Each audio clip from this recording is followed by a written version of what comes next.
Just a little while from now, India and China talks to resume. In fact, hours before the big India-China meet, India's big guns, the Bofors, have also been rumbled to Ladakh. An emergency airstrip is also being constructed in Anantnag as Ladakh standoff completes 1 month now. India has made its intent quite clear. It will not back off. On Saturday, top two generals from India and China will hold talks. Will this be a real breakthrough? Let's take a listen.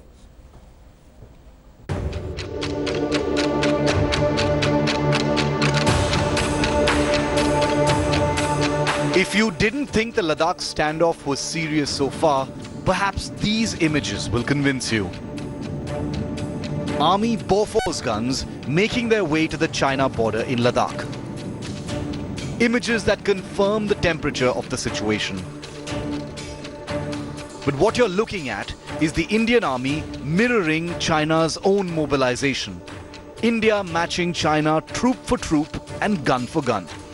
China, as India Today reported this week, has already mobilized artillery and armor in a big way near the standoff points.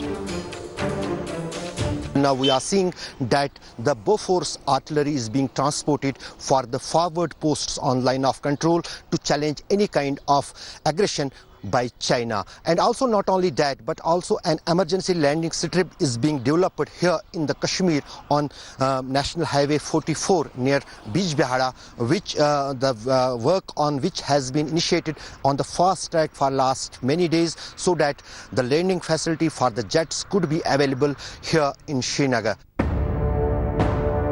India's big mirror mobilization isn't random. In 48 hours, Lieutenant generals from the two countries will meet in Ladakh, the highest level military engagement so far on this standoff. Meanwhile, these fresh satellite images, for the first time, capture Chinese camps near the Finger Four area of the Pangong Lake, one of the main standoff points, confirming Chinese attempts to push ever closer to Indian positions and dominate these heights. 600 kilometers away, meanwhile, while not directly in response to the India-China border tensions, the National Highway Authority of India has begun constructing an emergency landing strip in South Kashmir on the Srinagar-Jammu highway. The total length of the airstrip will be 3.5 kilometers and will be used for emergency operations. But for now, all eyes are on this Saturday in Ladakh. After 8 rounds of talks over the last 1 month, including 3 at the Major General level, on June the 6th, India's Corps Commander in Leh will meet with a Chinese 3-star general at a well-established border meeting point in Ladakh's Chushul Moldo. While the situation remains tense, there has been a slight de-escalation in one of the 4 standoff points in the Galwan Valley, with top sources telling India Today that Chinese positions have moved back 2 kilometers and India has moved back 1 kilometer. But these are small movements. The big picture remains in focus. With Ashraf Wani and Shujaul Haq in Srinagar and Abhishek Bhalla in Delhi, Bureau Report, India Today. Now, News Director Rahul Kanwal explains to us the area along the Pangong Lake where the current India-China standoff is taking place. Let's take a listen. The Pangong Lake is 134 kilometers in length. At its widest, about 5 kilometers wide. And this is the north bank of the Pangong Lake, which is where the current transgression has taken place. This is the south bank of the Pangong Lake. So this is the south bank, and it is here that the current standoff is taking place. But what we've been able to do, and this is where things will get interesting, is actually go further to give you a real sense of what's happening. So on this side of the Pangong is the Indian deployment. This is Finger 1, Finger 2, Finger 3. We have a post there. There's also a base, an Indian Army base. And from the last Indian Army base, this line is dotted. It's dotted because there is no road going from the base till Finger 4. The Indian Army actually patrols it on foot. So you've got a road, a proper road coming up till Finger 3, and then you've got the Indian Army having to patrol. The Chinese, on the other hand, this is their base. So they've got 1 military base at Sirijap 1, 1 military base at Sirijap 2, then they have a base further up. This is Finger 8. Now, why this area is contentious is because Ordinarily, the Indian Army patrols up till finger 8. Now, either they can walk along this path or they can take the boats. You see some boats in the Pangong Lake, so they can patrol using the boats, but our patrol goes up till finger 8. However, what the Chinese did in 1999, when the Indian Army had evacuated forces from here because of the Kargil war, they built a road. At that time, it was a Kacha road going up till finger 4. What they've done recently over the past few weeks is that they've been able to make it a hardtop, a metallic road, which makes it easy for them to bring more troops, more equipment in, and even take it out. So this is finger 7, finger 6, finger 5, and then finger 4. So the Chinese are currently sitting till finger 4. India claims the line of actual control runs through finger 8. So this purple line that you see on the map is the line that India believes is the line of actual control.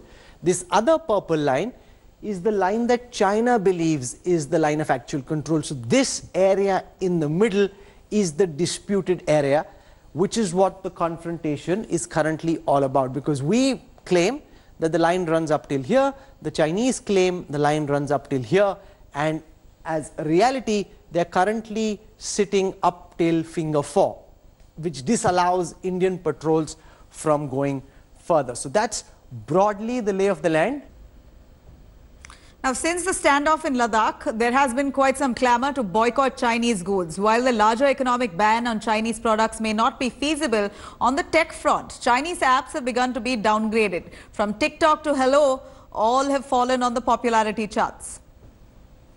हमारे देश के 130 करोड़ लोग और 3 करोड़ जो भारतीय बाहर के देशों में हैं, सब मिलकर भारत में और बल्कि दुनिया भर में एक boycott made in China movement या अभियान शुरू करते हैं.